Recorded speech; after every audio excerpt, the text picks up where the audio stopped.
नाज़रीन अस्सलामु अलैकुम वरहमतुल्लाहि वबरकातुह।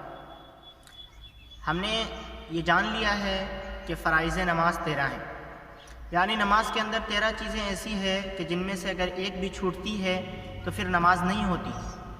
आज हम उन 13 चीज़ों में से सबसे पहली और बहुत ही अहम चीज़ यानी बदन का पाक होना, उसके बारे में थोड़ी तफसील से बात करेंगे और ये जानने की कोशिश करेंगे कि अगर बदन नापाक हो जाता है तो उसके पाक करने का क्या तरीक़ा है। सबसे पहले तो हमें ये बात जानना ज़रूरी है कि निजासतें यानी गंदगी और नापाकी दो तरह की हुआ करती हैं।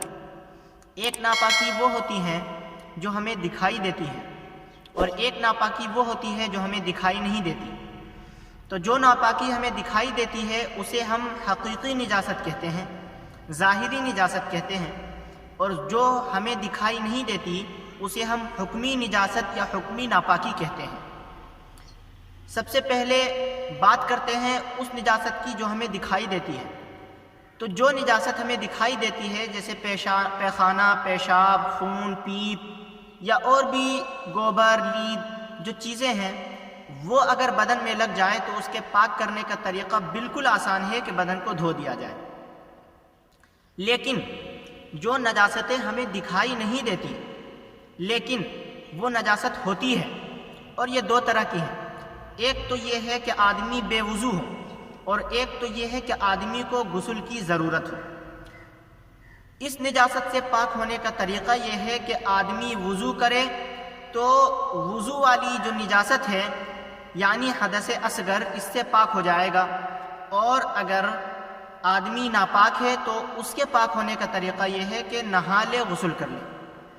तो जिस तरह नमाज के सही होने के लिए 13 चीज़ें ज़रूरी है, उनमें से एक भी छूटने से नमाज नहीं होती, उसी तरीक़े से वुज़ू और गुस्ल के सही होने के लिए इनके अंदर भी कुछ फ़राइज़ हैं। अगर इनके फ़राइज़ में कोताही और कमी बरती गई तो फिर ये वुज़ू और गुस्ल भी सही नहीं होगा और आदमी पाक नहीं हो पाएगा।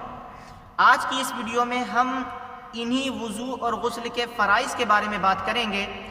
तो सबसे पहले हम वुज़ू के फ़राइज़ की बात करते हैं। नाज़रीन, वुज़ू के फ़राइज़ 4 हैं। सबसे पहला फ़र्ज़ ये है कि पेशानी के बालों से लेकर के थोड़ी के नीचे तक, पेशानी के बाल वो हैं जो आम तौर पर लोगों के यहाँ से उगते हैं और ये अमूमन भाव से 3 या 4 उंगली के फासले पर हुआ करता है।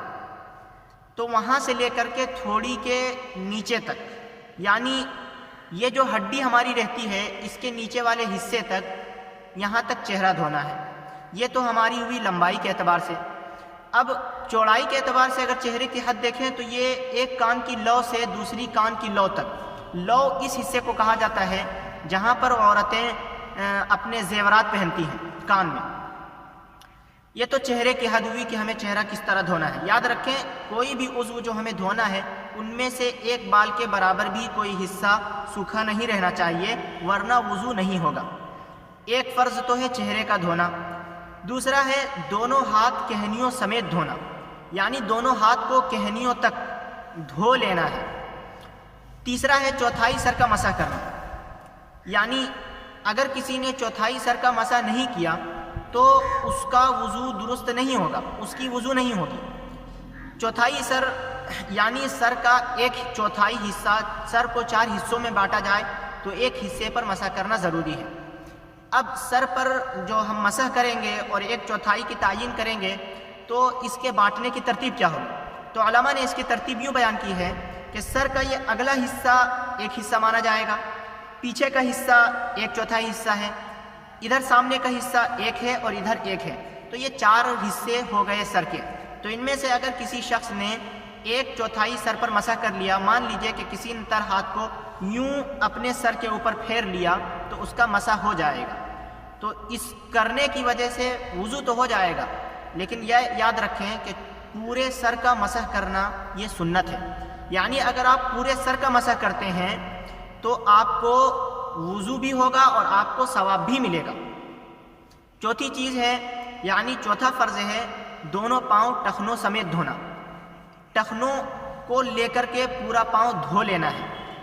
जब कोई आदमी इन चारों कामों को कर लेता है तो उसका वुज़ू हो जाता है। لیکن اگر ان چاروں میں سے کوئی ایک بھی چیز چھوٹ جاتی ہے تو پھر ہمارا وضو مکمل طریقے سے نہیں ہوتا۔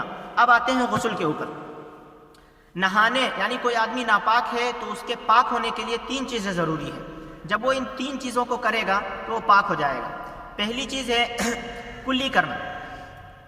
اگر کسی نے نہاتے ہوئے کلی نہیں کی، منہ میں پانی نہیں ڈالا، تو پھر اس کا غسل نہیں ہوگا اور آدمی پاک نہیں ہوگا۔ دوسری چیز ہے ناک میں پانی ڈالنا، نرم ہڈی تک، وہاں تک پانی پہنچانا ضروری ہے۔